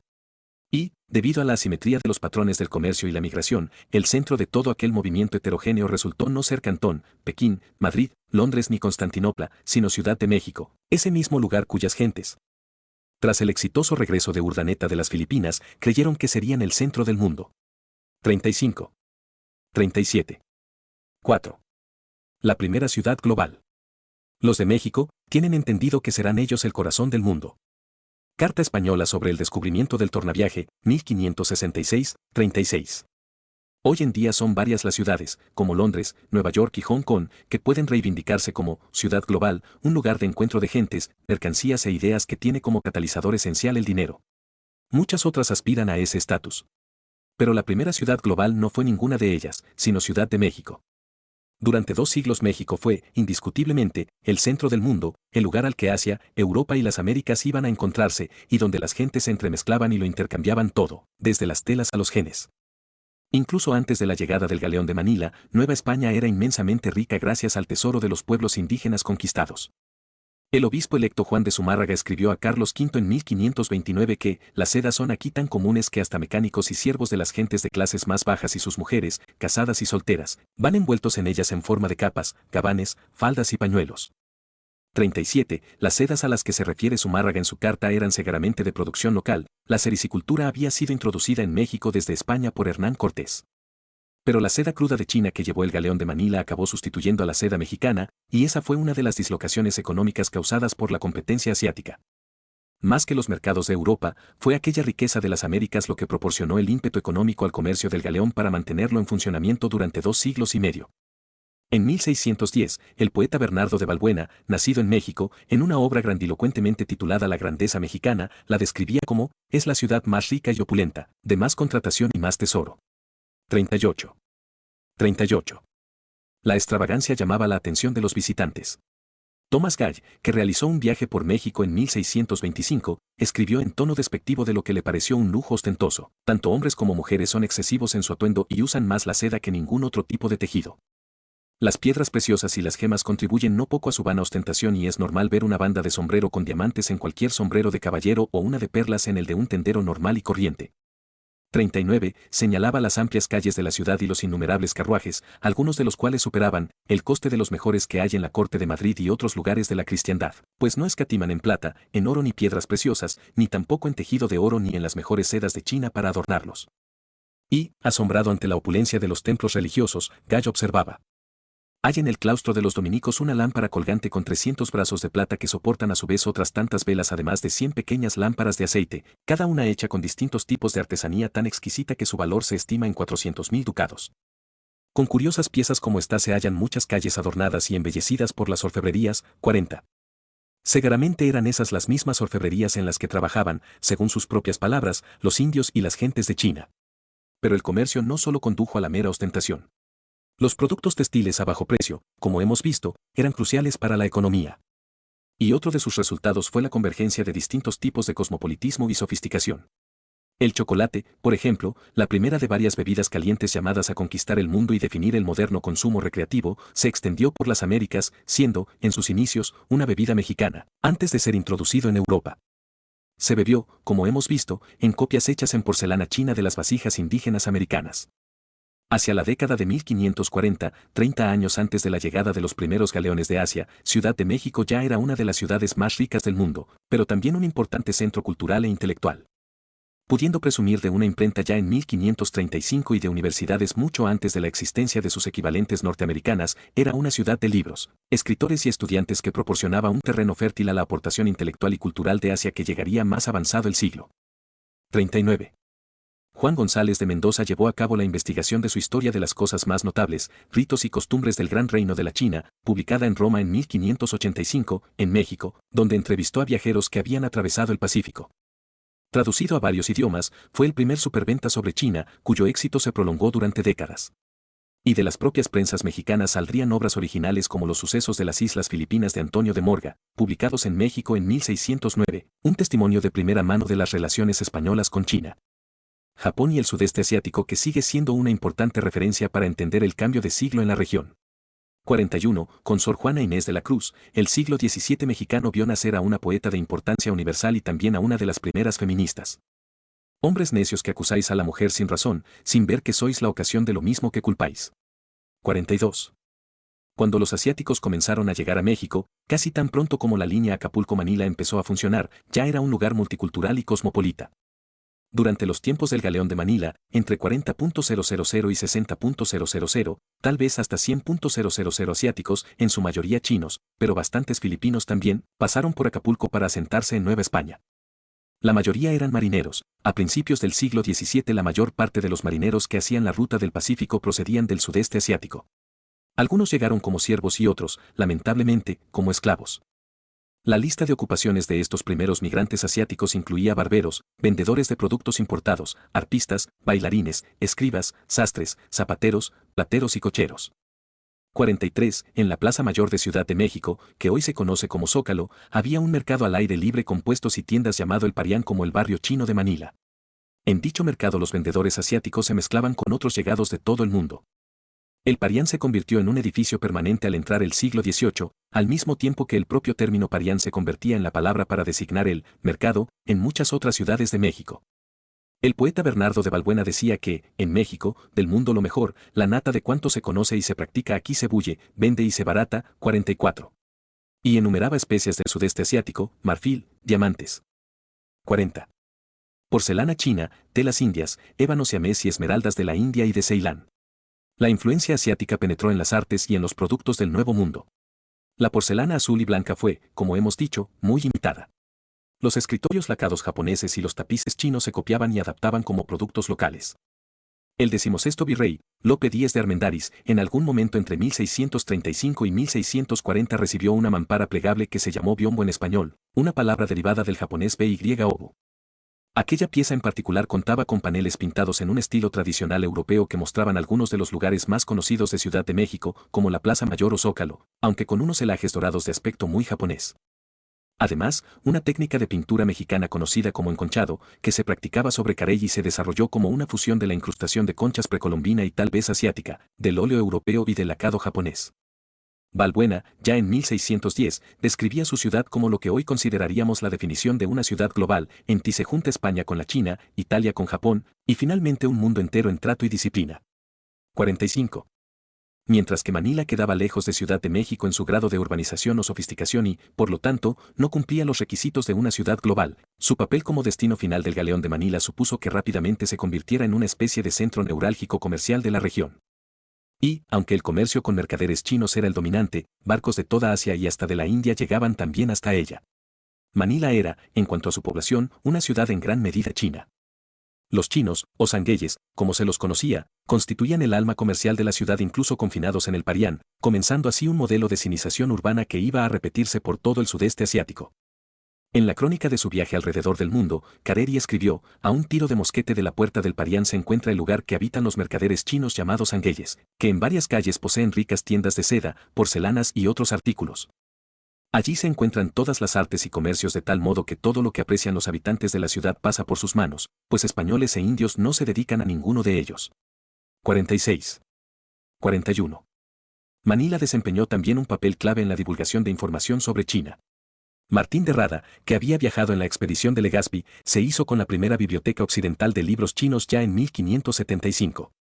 Sus testimonios proporcionaron gran parte del material de la historia de Mendoza. La primera traducción de un texto clásico chino a una lengua europea también se hizo en Manila, el Mingxin Baojian, vertido por Juan Cobo con el título Espejo rico del claro corazón. La traducción se publicó en Manila en 1593 y lo más curioso es que se imprimió empleando el método chino de las tablas de madera. 47. Cobo también tradujo a Séneca al chino. La Universidad de Santo Tomás, fundada en 1611, más de 2 décadas antes que Harvard, es la universidad más antigua que ha estado en activo ininterrumpidamente en las Filipinas. Pero no todo iba siempre viento en popa. La presencia española era numéricamente inferior y se veía superada no solo por los filipinos, sino también por las nuevas comunidades inmigrantes chinas. En la medida en que coexistían distintas comunidades, españoles, filipinos, chinos, japoneses, tanto las fricciones étnicas como la percepción de amenaza podían estallar en cualquier momento con consecuencias desastrosamente fatales. Muchos miles de chinos fueron asesinados durante la infame masacre de 1603. Pero, a pesar de ser en gran medida ilegal según las leyes chinas, el atractivo que ejercía el comercio siguió siendo irresistible y el número de chinos residentes pronto se vio restablecido. Manila, por curioso que hoy pueda resultarnos, estuvo más subordinada a México que a España hasta finales del siglo XVIII. Esto, en la práctica, confería a México una provincia asiática al mismo tiempo que tendía los primeros vínculos asiáticos con el Nuevo Mundo, que fueron, en lo que a flujos de población se refiere, mayores que con Europa. Un resultado peculiar de estas relaciones y del control español del Pacífico fue que México quedó más a la vanguardia de la diplomacia internacional de lo que hubiera estado de otro modo una colonia. En 1613, la misión diplomática de Asekura Tsunenaga pasó por Nueva España antes de continuar hasta Europa. Tras reunirse con el emperador y con el papa y convertirse al catolicismo, la misión regresó a Japón por la misma ruta en 1619. Pero otro resultado curioso del eje España-México-Manila sería el nacimiento de la primera moneda global aceptada en distintos continentes. Precediendo tanto a la libra como al dólar, y acuñada tanto en la península ibérica como en los virreinatos americanos, el real de A8 o peso español se convirtió en la moneda preferida en la mayor parte de Asia. 42. V. Una moneda global. La plata es el artículo más valioso de los barcos de Acapulco que llegan a Manila. La plata del nuevo continente parece ser así una de las principales mercancías que permiten el comercio entre los dos extremos del viejo y hacen en gran medida que esas regiones distantes del mundo queden conectadas entre sí. Adam Smith. La riqueza de las naciones, 48. Todo comercio tiene dos caras. Pero los españoles que codiciaban las riquezas de China se toparon con un problema inmediato: China no tenía gran interés en mercancías extranjeras. Don Martín Enríquez, el virrey de México, escribió al rey en diciembre de 1570, justo después de los primeros viajes a través del Pacífico. Una de las dificultades que este trato y comercio tiene es que de esta tierra ni de España, hasta lo que ahora se entiende, no se les puede llevar nada que ellos no tengan, porque tienen abundancia de sedas y lencería. Dicen asimismo que la tienen, paños, por ser la tierra caliente, no los gastan ni los tienen en nada, azúcar, hay gran abundancia. Seda y drogas y algodón en las islas hay gran cantidad, a donde ellos lo vienen a rescatar. 49. Con todo, si había algo que los chinos aceptaban, por manera que se viene a resumir que la contratación de esta tierra ha de ser con plata, que es lo que ellos más estiman, y a esto no sé yo si VM dará licencia, atento que ha de pasar a reino extraño. 50. La plata llegó a ser la mercancía principal del galeón de Manila, una situación que siempre preocupó y a veces se llegó a lamentar en décadas y siglos posteriores. Pero, ya se midiera en decenas de toneladas o en millones de pesos, una cantidad descomunal de plata afluía todos los años desde las Américas para convertirse en dinero chino. La plata fue tan fundamental en los procesos de dicho periodo que por eso llamamos a la ruta comercial transpacífica, la ruta de la plata, pues fue la plata, antes que la seda, lo que cambió para siempre la economía global. 43. La plata ya dominaba la economía china en el siglo XVI. El valor del papel moneda, del que China fue pionero, se había derrumbado debido a la emisión descontrolada, lo que exigió un regreso a la acuñación metálica. Las monedas de oro tenían valores demasiado altos para las transacciones ordinarias, mientras que las de cobre comportaban sus propios problemas. La pureza de las monedas de plata podía comprobarse, pero la única manera de comprobar el valor de una moneda de cobre era fundirla, lo que la hacía inútil para su propósito. Y, por si fuera poco, las monedas de cobre llegaban con una gran variedad de peso y contenido en metal, lo que volvía las transacciones onerosas. La plata lo hacía todo más sencillo. 51. A finales del siglo XVI, la dinastía Ming había establecido el pago de todos los impuestos en plata, culminación de un conjunto de reformas conocidas como látigo único, incluso para los campesinos, a los que ya no les estuvo permitido el pago en especie. 52. El dinero chino, que empleaba más de una cuarta parte de la población mundial, había quedado estandarizado en plata. Pero, por sí misma, China disponía de fuentes de plata limitadas y aunque llegaban cantidades considerables, a través de intermediarios portugueses, de las minas en Japón, estas resultaban claramente insuficientes. Las colonias españolas en América, en cambio, contaban con suministros de plata que a veces podían parecer ilimitados. Soy el rico Potosí, del mundo soy el tesoro. Soy el rey de los montes, envidia soy de los reyes. De la inscripción del escudo de armas de Potosí otorgado por el emperador Carlos V. 53. Juan Niño de Tábora, gobernador de las Filipinas, escribió al rey en 1628 a propósito de los chinos que su dios es la plata y su religión es las diversas formas de conseguirla. 54. Si estaba en lo cierto, el dios de los chinos vivía sin duda en las alturas de un monte en los Andes. En 1545 se descubría a 4.000 metros de altura la gran mina de plata de Potosí en lo que actualmente es Bolivia. Pronto se convirtió en la mayor fuente de plata del mundo, llegando a producir en ocasiones hasta más de la mitad de la plata mundial. En unas pocas décadas, Potosí llegó a poseer una población mayor que la de cualquier otra ciudad en las Américas y equivalente a la de París o Londres. Sería lo mismo que si en nuestros días 20 millones de personas se trasladaran a North Slope en Alaska, escriben Fuen y Giraldes. 55. 44. La inscripción originaria se enmendó posteriormente: para el poderoso emperador, para el sabio rey, este excelso monte de plata conquistará el mundo. 56. A Potosí se alude en Don Quijote. Mateo Ricci la situaba en su mapa chino del mundo en 1602. Y, a finales del siglo XVI, Potosí podía presumir de 3 docenas de casinos, más de una docena de salones de baile, 80 iglesias y fuentes de vino y de chicha, una cerveza hecha con maíz andino. 57. Teodor de Bry, Mineros en Potosí, grabado 1590. Se trataba de una minería a escala industrial, favorecida por una de las innovaciones industriales más importantes, aunque cierto es que también más dañinas para la salud, de la historia, el uso del mercurio en lugar de la fundición para extraer la plata del mineral, que hacía que los minerales de poca calidad resultasen económicos y prolongaba la vida de la mina. Que este procedimiento de amalgamación de la plata se inventase en México a mediados del siglo XVI da otro indicio del nivel general de sofisticación intelectual y de otras índoles que podía hallarse en la América española. Los recursos, el verdadero metal, técnicamente pertenecían a la corona, pero la explotación de la mina en sí era subcontratada a cambio de una quinta parte. El balance, restado el coste de producción, relativamente bajo, gracias a la amalgama de la plata, seguía siendo beneficioso, lo que 45. Explica la riqueza y el poder adquisitivo en las colonias, había una inmensa cantidad de dinero en busca de cosas que comprar. Y ese dinero las encontró en Asia a través del galeón de Manila.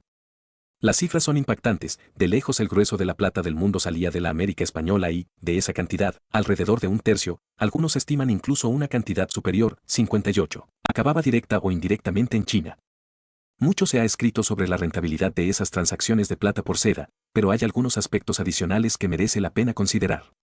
De modo que, aunque es cierto que la adopción del patrón plata por la economía china tuvo como resultado el aumento del precio de la plata, aún cabe preguntarse con respecto a qué se produjo ese aumento.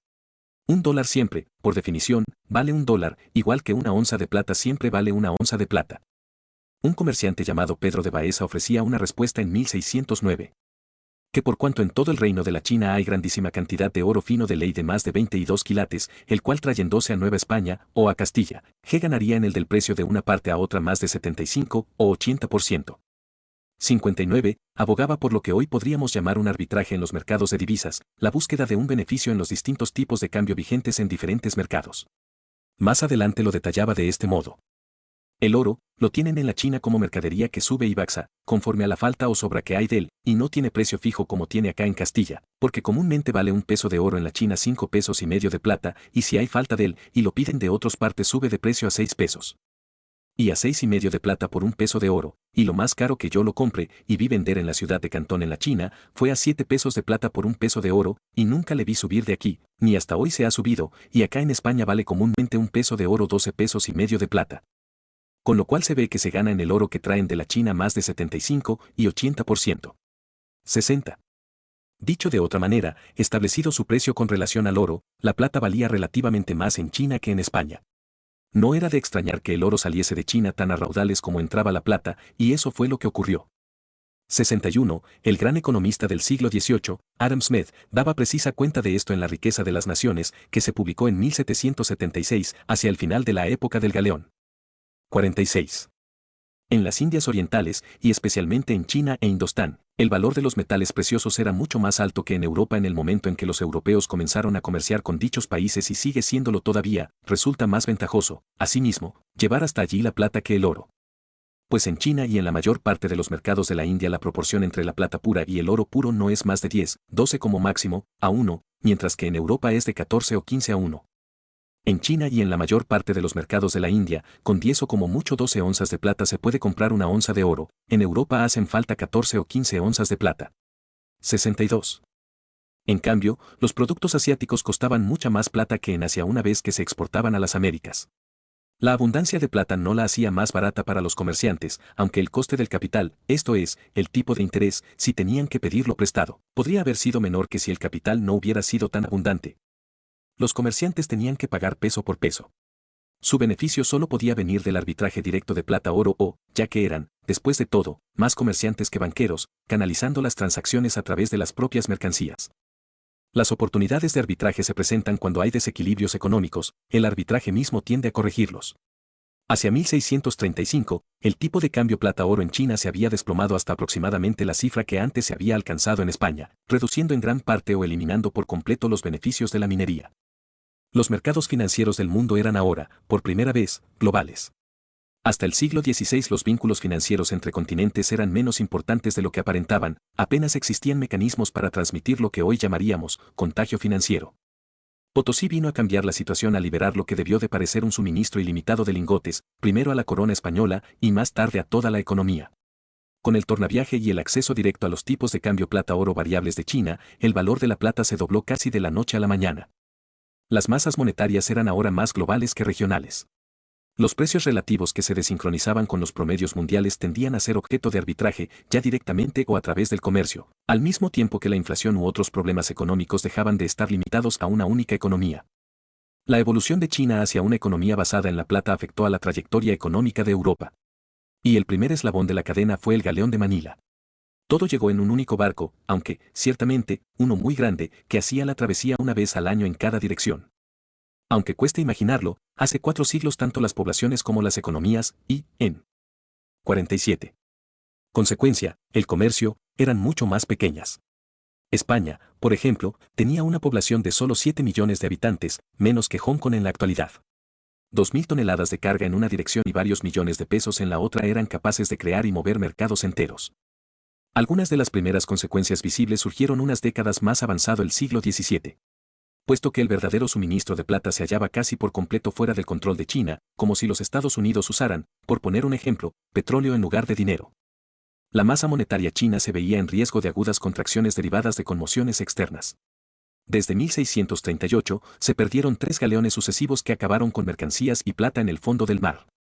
Potosí, además, atravesaba un mal momento. Y las restricciones japonesas al comercio con europeos, que comenzaron en 1635, también limitaron en gran parte la otra gran fuente de plata. 63. A lo largo de los años se han hecho grandes esfuerzos por cuantificar el flujo de plata en China. El flujo no es lo mismo que la masa monetaria en sí, que al menos hasta cierto punto es acumulativa y por tanto difícil de medir.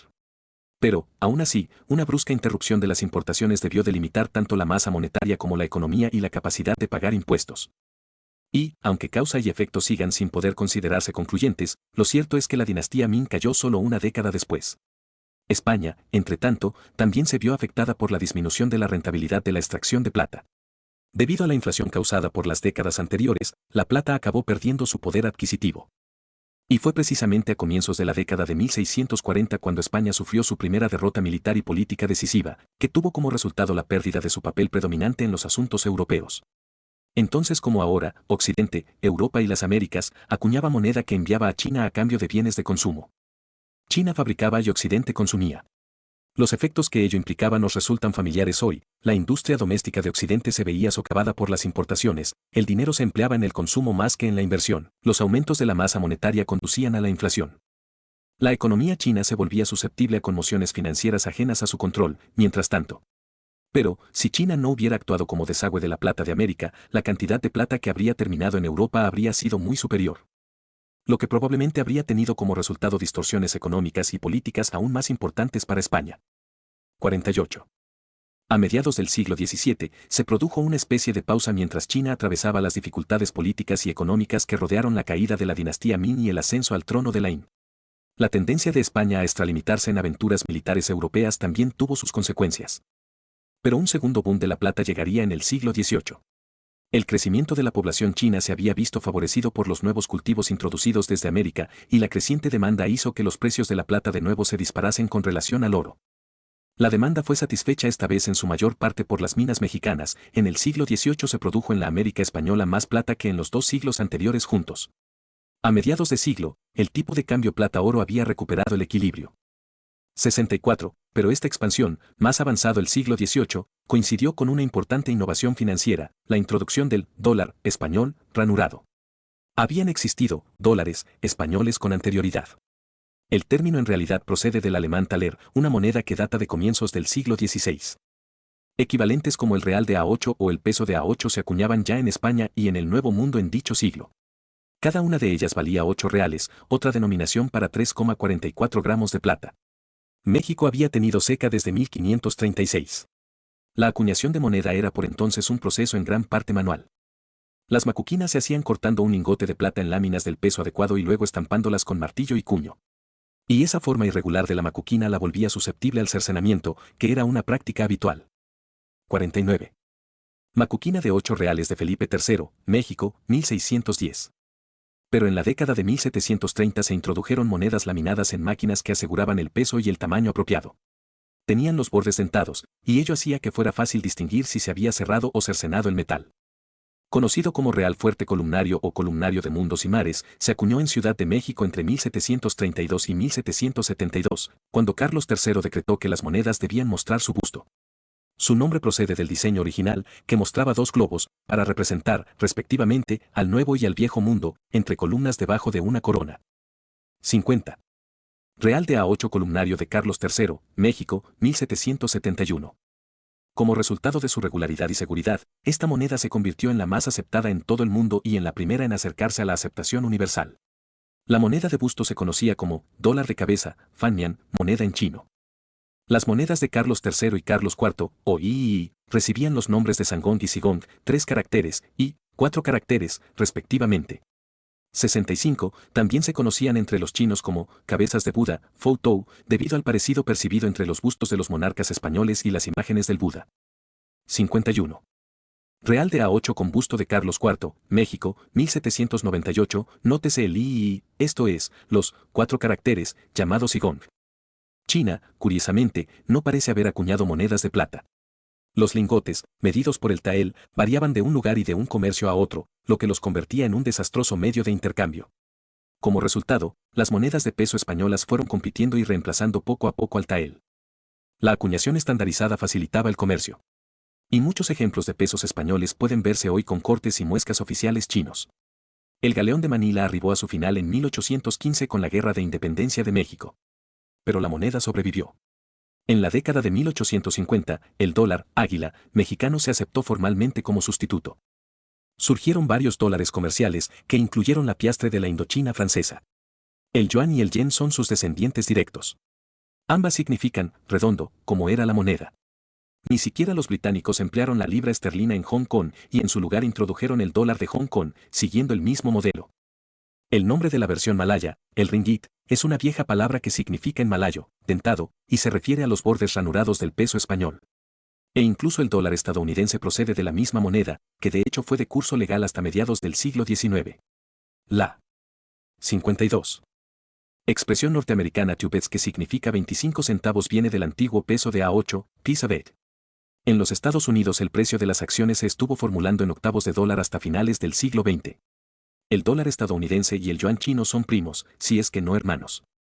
Ambos descienden del real de A8 o peso ranurado español del siglo XVIII. De manera que, si tal como han especulado algunos analistas, el yuan chino termina reemplazando al dólar estadounidense como moneda de reserva mundial, al menos, en ciertos aspectos, nada habría cambiado demasiado. 53. D. El nacimiento de la globalización. El elemento clave en el término globalización es global. No solo hubo en juego elementos críticos de globalización en la Edad Moderna, sino que incluso podemos datar sus inicios con exactitud. Cualesquiera que fuesen los procesos de internacionalización e integración que pudiera haber en marcha antes de 1565 y del tornaviaje de Urdaneta, estos tuvieron un alcance regional más que global. Según Danaso, Flynn y Arturo Giraldes. El comercio global emergió cuando todos los continentes, considerablemente poblados, comenzaron a intercambiar productos de manera continua, tanto directamente, entre unos y otros, como indirectamente, a través de otros continentes. Y 2. El valor de los productos intercambiados fue suficiente como para generar un impacto duradero en todos los socios comerciales. Cierto es que existió un importante comercio intercontinental antes del siglo XVI, pero no hubo vínculo comercial directo entre América y Asia hasta la fundación de Manila como puerto español en 1571. Antes de ese año, el mercado mundial aún no era del todo coherente o completo, después de ese año, sí lo fue. 66. Que el mundo era un lugar muy diferente en 1566, un año después del tornaviaje de lo que lo era en 1564 lo demuestra claramente la rapidez con que se desarrolló el comercio del galeón de Manila. En cuestión de una década ya hubo navegaciones comerciales de carácter regular. Si, como Flynn y Giraldes, situamos la verdadera fecha de su arranque unos años después, en 1571 a 1573, dando tiempo a Legazpi para fundar Manila y enviar todo un cargamento chino a Acapulco, el crecimiento se produjo a una velocidad que parecería envidiable incluso hoy.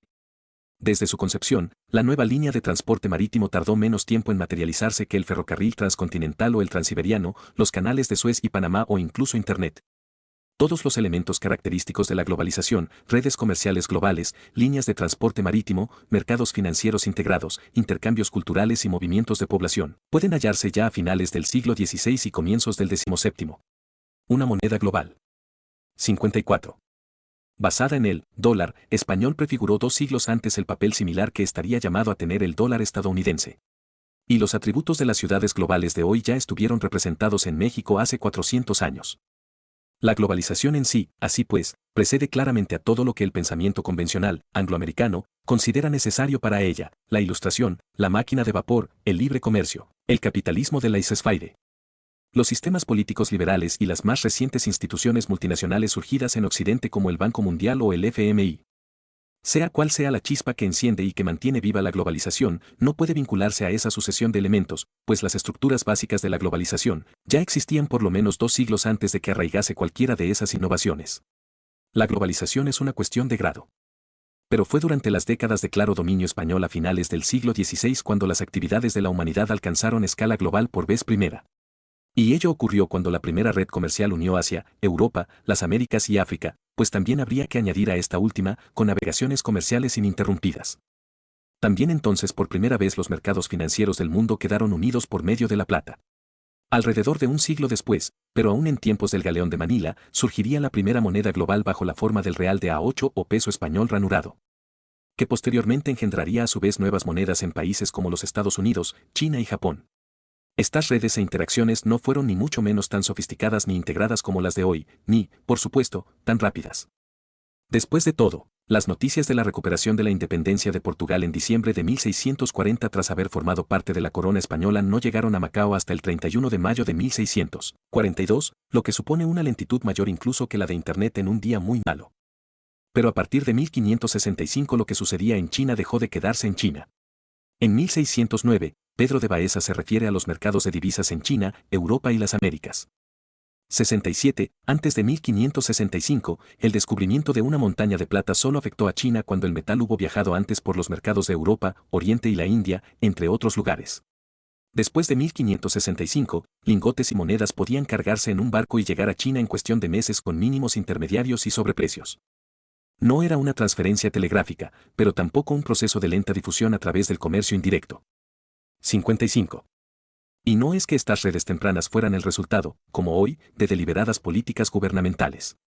En realidad, muchos, si es que no la mayoría, de los comerciantes chinos y españoles actuaban en contra de las leyes y regulaciones que promovían sus respectivos emperadores. La globalización arraigó a pesar de los esfuerzos oficiales y aunados por impedirlo. En realidad, si alguien se hubiera parado a pensarlo, la globalización difícilmente habría podido ser una conclusión previsible, por inevitable que nos parezca hoy. El historiador Manel Ollé señala que las interacciones chino-españolas en el siglo XVI fueron un proceso ambivalente, intensamente comercial pero social e institucionalmente inestable. 68. Pero, pese a la incertidumbre, la globalización tuvo entonces los efectos esperables. En China, la demanda externa llevó al aumento de su manufactura y al crecimiento económico, que más tarde respaldaron el crecimiento de la población que los nuevos cultivos hicieron posible. Y la integración financiera generó oportunidades de arbitraje que condujeron a una distribución más eficiente de los recursos financieros, aunque también permitió después el contagio entre economías, como las conmociones económicas ocasionadas por los naufragios. Un solo naufragio podía dar al traste con el comercio de todo un año. Los galeones de Manila navegaron durante 2 siglos y medio, hasta 1815 y el amanecer de una nueva era de independencia para la mayor parte de la América española. Y el mundo fue en ese periodo un lugar muy diferente de lo que llegaría a ser después. China poseía la economía más grande, productiva y dinámica del mundo. Incluso un par de siglos más tarde Adam Smith escribiría en La riqueza de las naciones: China es un país mucho más rico que cualquier parte de Europa, y la diferencia entre el coste de la subsistencia en China y en Europa es enorme. El arroz es mucho más barato en China que el trigo en cualquier lugar de Europa. 69. China fue y sigue siendo la fábrica del mundo. Durante la época del Galeón de Manila, sin embargo, los productos chinos fueron competitivos no solo por su precio, sino también por su calidad insuperable. La innovación del producto de consumo fue en su mayor parte un monopolio del este asiático y en gran parte chino. Fueron los fabricantes de Occidente, primero México y después Europa, los que copiaron las sedas, porcelanas, biombos, abanicos y muebles asiáticos, y no al revés. La China del siglo XVI miraba a Occidente no en busca de desarrollo ni inversión, sino de la plata necesaria para la masa monetaria china. 56. China no solo fue el país más desarrollado del mundo desde el punto de vista económico, sino también el más poderoso.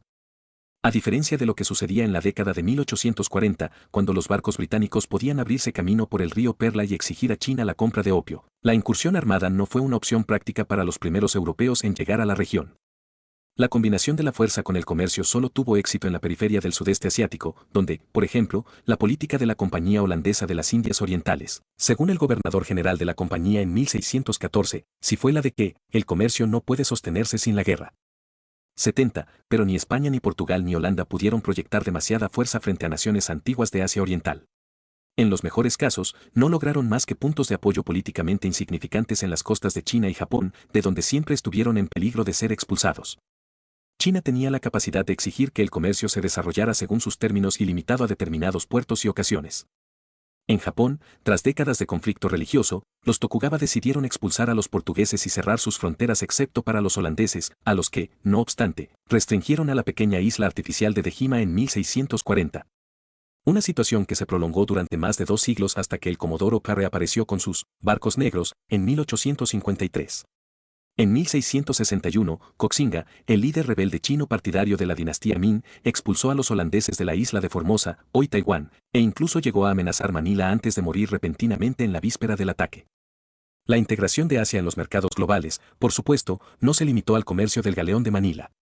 En otra manifestación de globalización de esta época temprana, los europeos, especialmente los portugueses, y los holandeses después de ellos, no tardaron en adquirir un papel protagonista en el comercio regional y transcontinental de Asia.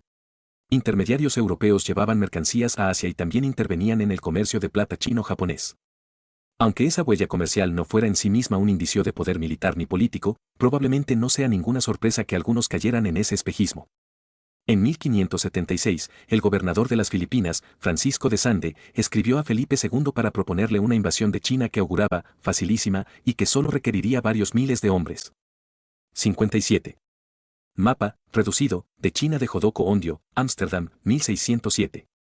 El aparato que es menester para esta jornada son de 4 a 6 mil hombres armados de pica y arcabuz, con los navíos, artillería y municiones necesarias. Puédese con 2 o 3 mil hombres tomar la provincia que más contentare, y tener puertos y armada superior por la mar, y esto será muy fácil. Y en siendo señores de una provincia es hecha toda la conquista. La gente luego de revuelar, porque son muy maltratados, y son infieles y pobres, y por nacabo los buenos tratamientos y la fuerca y religión hará firmes los que se allegaren. En estas islas hay gran cantidad de madera y servicio suficiente para hacerse una grande armada de galeras, y están todas pobladas de gente que vive de cosarios, de los cuales también habrá ayuda para esta jornada y de los japoneses que son enemigos mortales, e irán todos de buena gana allá. Y también cosarios naturales se nos juntarán y nos meterán en la tierra. 71. Felipe no quiso saber nada del asunto. Hallamos una nota al margen en el informe, en cuanto a conquistar China, que os parece se debía hacer luego, acá ha parecido que por ahora no conviene se trate de ello, sino que se procure con los chinos buena amistad, y que no os hagáis ni acompañéis con los corsarios enemigos de los dichos chinos. Ni deis ocasión para que tengan justa causa de indignación con los nuestros. 72. Sande volvió a insistir en 58. Otra carta de 1579, al igual que su sucesor, Diego de Ronquillo, unos años después y finalmente el jesuita Alonso Sánchez en la década de 1580. Pero las sugerencias parece que cayeron por completo en saco roto. El galeón de Manila continuó navegando y no volvieron a hacerse propuestas de esa índole. Económica y políticamente, la globalización estaría mucho más equilibrada entre Oriente y Occidente en este primer capítulo de la historia que en el segundo. Ello no quiere decir, pese a las intenciones expresadas por Felipe II, que las relaciones fueran siempre amistosas o que no se produjeran importantes roces. Las oportunidades para el comercio y el acceso a materias primas por supuesto que motivaron acciones militares y expansiones de territorio, pero fueron las Filipinas y el resto del sudeste asiático, más que los países mucho más poderosos de China y Japón, los que se llevaron la peor parte. China había crecido en territorio, economía y población al final de este periodo. El siglo XXI no es el primer encuentro de Occidente con una China pujante. Tampoco es la primera vez que Occidente ha intentado sin éxito unir el mundo entero bajo un mismo marco conceptual dominante. En la medida en que el avance de la globalización conducida por Occidente proporciona la consolidación de la democracia y de la libertad individual, esos valores se convierten también en su justificación filosófica. La globalización de los siglos XVI y XVII fue una consecuencia más que un objetivo explícito de la política y el comercio de España. La política española, no obstante, tenía su propio marco conceptual, el catolicismo. Desde la perspectiva moderna, los intentos de conversión religiosa pueden parecer tangenciales e incluso perjudiciales para el avance geopolítico y el beneficio comercial. Pero lo cierto es que, sin cuestionar la sincera fe de sus seguidores, hubo mucho de realpolitik en el avance del catolicismo. Las acciones, por injustas que llegaran a ser, siempre podían presentarse como si fueran en interés de la parte contraria. Y existía la impresión de que la fe y los valores compartidos facilitaban los negocios. Los conversos, por otra parte, socavaron las jerarquías, lealtades y estructuras existentes en los países ocupados e incluso en otros que no lo fueron. Las actividades resultantes a menudo se consideraron cualquier cosa menos inocentes por parte de los gobiernos de China y de Japón. Las quejas acerca de injerencias en asuntos internos no son únicamente un fenómeno de hoy. Pero la unión de ideología y política también podía ser un arma de doble filo, del mismo modo que los demócratas de hoy cuestionan las alianzas. 59. Basadas en la Realpolitik, las denuncias de los clérigos españoles contra los trabajos forzados en las minas y explotaciones agrarias coloniales se contaron entre las más ruidosas. La España de la era del Galeón de Manila tuvo su particular desarrollo histórico, llevaba varios siglos de creciente expansión y unificación, primero la reconquista de la península ibérica, y luego la de todo un nuevo mundo. El catolicismo había ido de la mano de esta expansión territorial y, una vez que la riqueza de las Américas comenzó a llegar a raudales, también financiera. Un éxito que consolidó al catolicismo y posteriormente fue justificado por él. Finalmente, la narrativa española, como le ocurrió a la angloamericana, acabó encontrándose con la realidad que era China. La historia chino-española y la Ruta de la Plata quedaron interrumpidas durante alrededor de 200 años. Y hasta la pasada década no hemos podido asistir a los inicios de un posible renacimiento. 60. 7. El resurgir de la ruta. La fortuna de los hombres es rueda que, al girar, no permite que ninguno prospere para siempre. Heródoto. China siempre es una caja de sorpresas, pero pocos acontecimientos recientes han desconcertado tanto a los analistas como la actual incursión del país en Latinoamérica, que incluye la espectacular propuesta de un ferrocarril transcontinental que atraviese el Amazonas y los Andes. Pero, lejos de ser completamente nuevas, estas relaciones, aunque en estado embrionario, se reflejaron ya en el comercio chino-latinoamericano entre los siglos XVI y XVIII. Latinoamérica, al igual que gran parte del mundo, está experimentando en la actualidad un giro hacia Asia, si es que en realidad no se trata más bien de un giro de vuelta. Un canal dispuesto asiste a los posibles inicios de una moderna ruta de la plata que va tomando forma.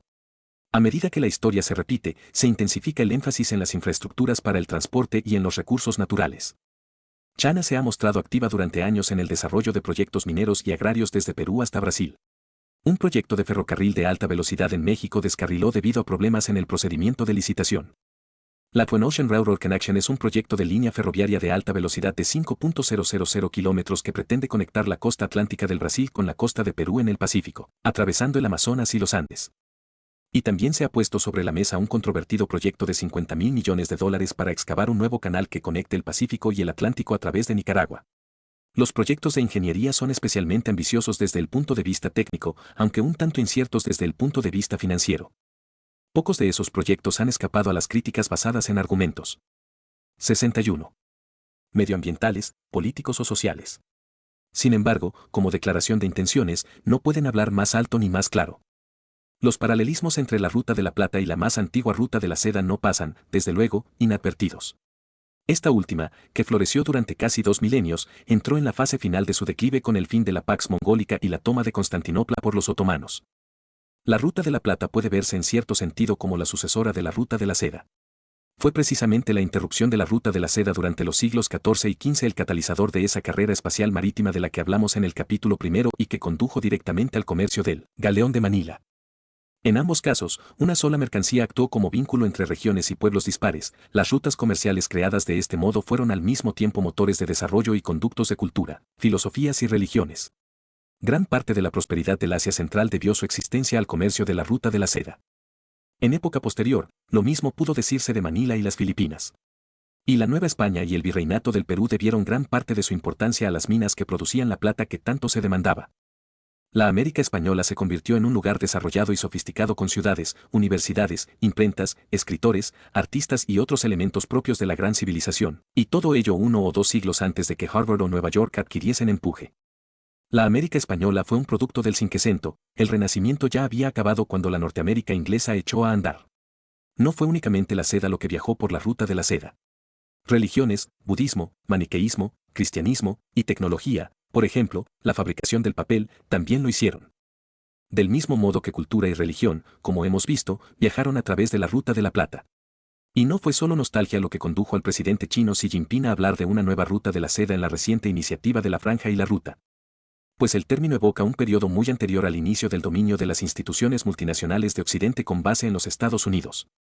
11 estaba invocando la historia en su declaración. 73. La Ruta de la Seda proporciona un ejemplo atrayente para el planteamiento de las relaciones de China con sus vecinos. Evoca un tiempo en el que China era económicamente dominante, aunque no hegemónica, y en el que los intereses chinos estaban bien definidos, pero permitían que otros 62. Prosperasen, cosa que algunos, en especial los sogdianos, en lo que ahora es Asia Central, hicieron intensamente.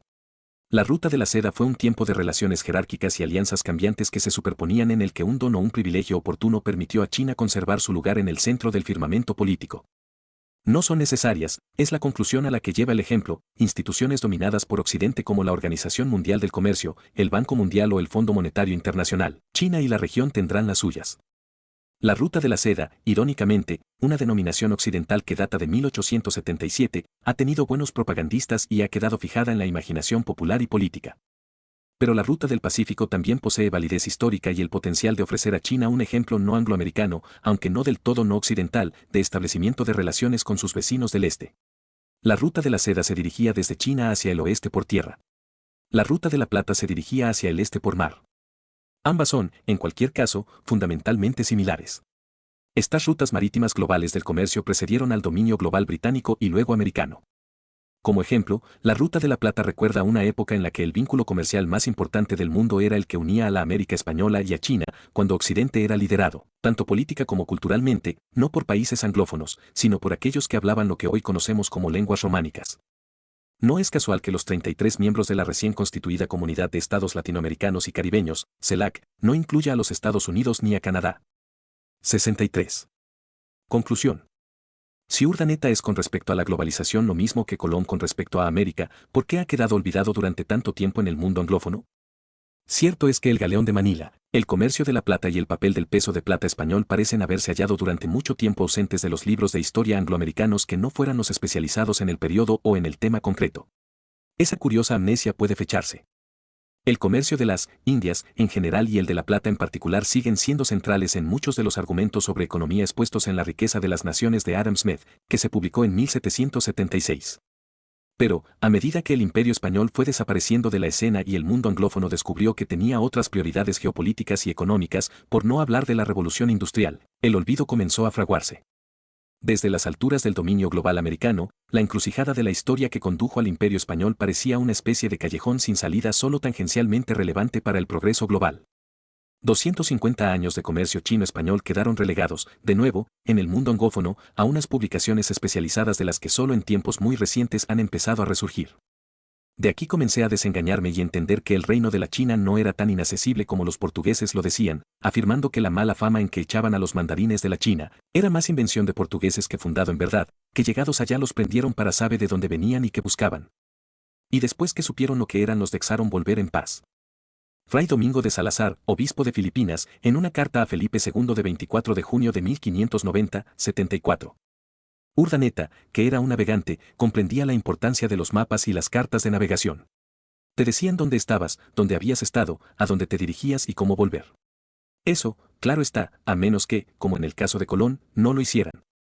La realidad que se encontró Colón no se correspondía con sus cartas de navegación, pero él se pasó el resto de su vida intentando que la realidad encajara con sus cartas en lugar de lo contrario. La 64. China del siglo XXI es para la narrativa histórica angloamericana lo mismo que las Américas para las cartas de navegación de Colón. Una China pujante, una de las potencias económicas más importantes del mundo, con un ejército poderoso y una cultura política anterior a la Ilustración, no encaja en el modelo. Se trata de una potencia mundial cada vez más deseosa de ir por su propio camino al margen de la estructura de las instituciones multinacionales que tan concienzudamente se han ido construyendo desde el fin de la Segunda Guerra Mundial. No es de extrañar que China pueda resultar desconcertante. China también desconcertó a los españoles de hace 450 años. Pero ellos, al menos, reconocieron a una China que restringía la navegación, procurando y a menudo logrando establecer los términos de sus relaciones comerciales. Que hacía las cosas a su manera y que raras veces cedía ni a la persuasión ni al uso de la fuerza, una China, dicho de otro modo, que esperaba que el resto del mundo aceptara sus propias condiciones. 2 siglos y medio de un creciente dominio angloamericano que no hizo sino aumentar con la posguerra de la Segunda Guerra Mundial no solo han significado preeminencia militar y económica, también la invasión de unas leyes, una lengua, una moneda, unos tipos de interés, una filosofía, unas prácticas de negocio y unas prioridades generales en las prerrogativas locales. ¿Qué podía predecir en esa narrativa un siglo XXI en el que China recuperase su statu quo anterior? Incluso los observadores más optimistas comprenden ahora que la China que resurge no parece satisfecha con desempeñar el papel que esa narrativa le ha atribuido ni con ningún otro guión que no sea el escrito en gran parte por ella misma. Las alternativas no parecen halagüeñas. Términos que proceden de la Segunda Guerra Mundial y la Guerra Fría se han extendido en tiempos recientes para referirse a posibles escenarios futuros. La Ruta de la Plata, sin embargo, ofrece una tercera posibilidad, una globalización sin convergencia ni gran conflicto armado, donde las dos partes se integren pero permanezcan separadas.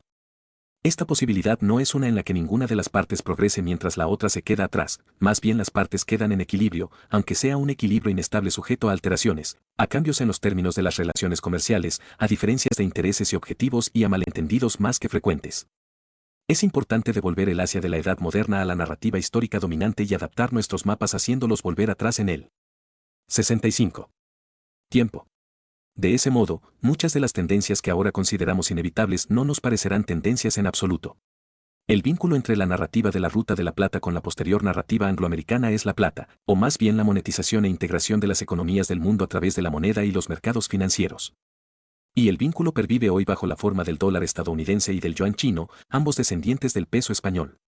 Si la relación chino-americana es verdaderamente la más importante del mundo del siglo XXI, los americanos necesitan entonces una estructura conceptual que no utilice para el resurgir de China una vara de medir equivocada.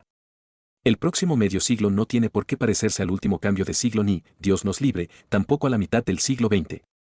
Tal vez podría parecerse en lugar de ello a la primera globalización del mundo a comienzos del siglo XVII, un Oriente y un Occidente que ni han llegado a converger ni tampoco han caído en la enemistad de la incomprensión, manteniéndose en un difícil equilibrio de cooperación y simultánea búsqueda del beneficio propio. La mejor manera de empezar una historia es empezarla por el principio. Y esta, la historia de nuestro mundo cada vez más integrado, comienza en el Pacífico en torno a 1565 y no, como ha sido la creencia extendida, en la Europa occidental de mediados del siglo XVIII. 66. Cronología. 1492 Cristóbal Colón desembarca en el Nuevo Mundo. 1513 Vasco Núñez de Balboa atraviesa el Istmo de Panamá y avista el Pacífico. 1521 Hernán Cortés conquista México. Tenochtitlán. 1519 a 1522 Circunnavegación de Magallanes Elcano, muerte de Magallanes en las Filipinas. 1522 Gómez Espinosa, que forma parte de la misma expedición, hace el primer intento fallido de regresar por el este. 1525 a 1526 Expedición de García Jofré de Loaiza a las Islas de las Especias. Naufragio de Urdaneta. 1527 a 1526 Álvaro de Saavedra también fracasa al intentar regresar por el este después de dos intentos. 1535 Fundación del Virreinato de Nueva España en México. 1537 a 1538 Expedición de Hernando de Grijalva a través del Pacífico, motines de la tripulación. 1542 a 1545 Expedición de Ruy López de Villalobos. Se da nombre a las Filipinas. 1543 Bernardo de la Torre realiza el cuarto intento fallido de regresar por el este. 1545 Íñigo Ortiz de Retes realiza el quinto intento fallido de regresar por el este. Se da nombre a Nueva Guinea. 1545 se descubre plata en Potosí. 1551 fundación de la primera universidad en México, la Real y Pontificia Universidad de México. 1564 a 1565 expedición de Miguel López de Legazpi y Andrés de Urdaneta a las Filipinas. 1565 Urdaneta descubre el tornaviaje. 1570 y un Legazpi funda Manila. 1573 el primer cargamento con productos chinos zarpa hacia México. 1730 a 1739 se producen los primeros reales de A8 o pesos españoles ranurados. 1776 Adam Smith publica La riqueza de las naciones. 67. 1815 el último galeón de Manila, el Magallanes, zarpa de Acapulco.